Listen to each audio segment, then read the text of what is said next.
This is Bosses and Beats Episode 9.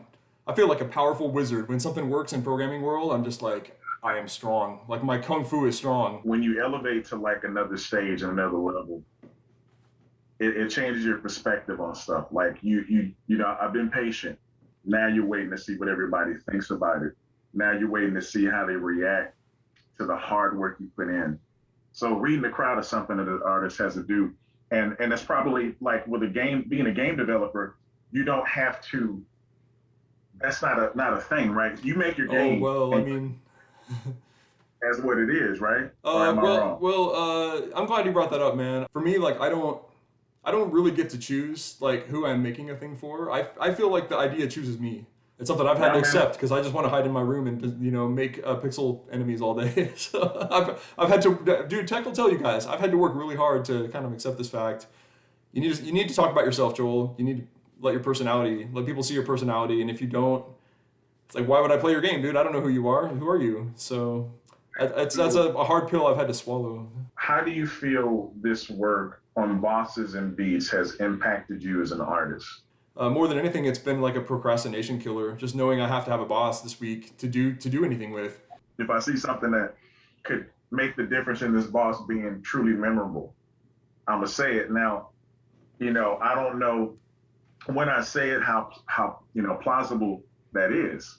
Usually the idea is good. Like usually like ideas that come to you like that are good. You can't really like ask for that on demand. You can't get that type of help on demand, but when it comes from your friend and, you know, someone who supports and has interest in your work, it's pretty cool, and it's a real collaboration, you know. It's happening in real time, and everybody watching can share in it. It's special, dude.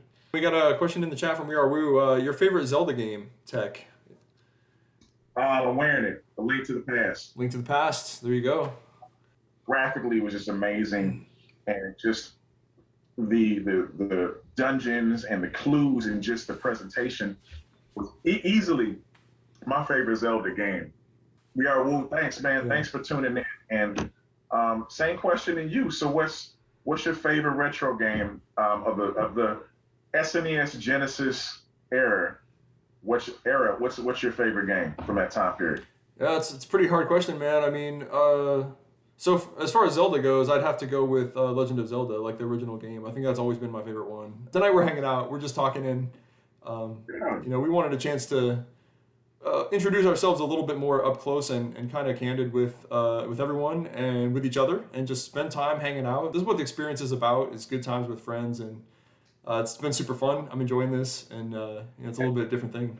Another question from We Are Woo, which is your favorite, most influential album. I could honestly name Cowboys from Hell, Pantera, as being like a super influential album. The first time I heard Dimebag Darrell play guitar, I was listening on tape on a Walkman. I heard the end of Cemetery Gates, hit rewind, went back, listened to the whole song again. Did the same thing when I got to Domination on that record. Like the guitar solo on Domination, it made the hair on my arm stand straight up. So, but pass it on to you, Tech. Most influential album for you? A Tribe Called Quest has always been the catalyst of me wanting to do hip hop. I love them from People's Instinctive Travels. And then when they made the Low End Theory, my mind was blown that this type of music can exist. But I want to say the one that actually made me want to do hip hop was their third album, which is Midnight Marauders. It was the best of everything they had even came up with at that time. I remember taking the CD, going into my older brother's room and using his CD player when he was gone, because he was older than I was. He was always gone. And I said, I want to do hip hop. I said, I want to make people feel the way they made me feel right now. And I won't forget that day. That's the pure moment when an artist is created, is what you're describing. I had that moment when I put a quarter in Mario Bros. I didn't know this at the time, but the die was cast. Like I was going to be a game designer after putting a quarter in this Mario Brothers game. Well, that's the point of art, though, man. Is art is meant to inspire other future artists that don't know they're going to be artists until that moment. There's so many artists been inspired by other people or been taught by artists, because it's important for art to continue, man. To your point, I think everybody kind of has that creative impulse. Everybody kind of wants to, they got an idea for something, and maybe they don't know how to do it or have an example of how to do it. And that's where, like you said, being that mentor, that example for people is so important. Somebody asked me about first steps. What was your first step? And I'm like, man, it's a series of first steps. Every little thing you do is like a first step, you know, and you've got to break through this wall of like procrastination to get it. Everybody, thanks for tuning in to episode 9 of Bosses and Beats. We'll be back next week with the stuff we talked about. So until then, work on your art, work on the stuff that you love, treat everybody you can, kind, and just keep rocking. Excellent. Thanks, Tech. See y'all later. All right. Peace. Peace.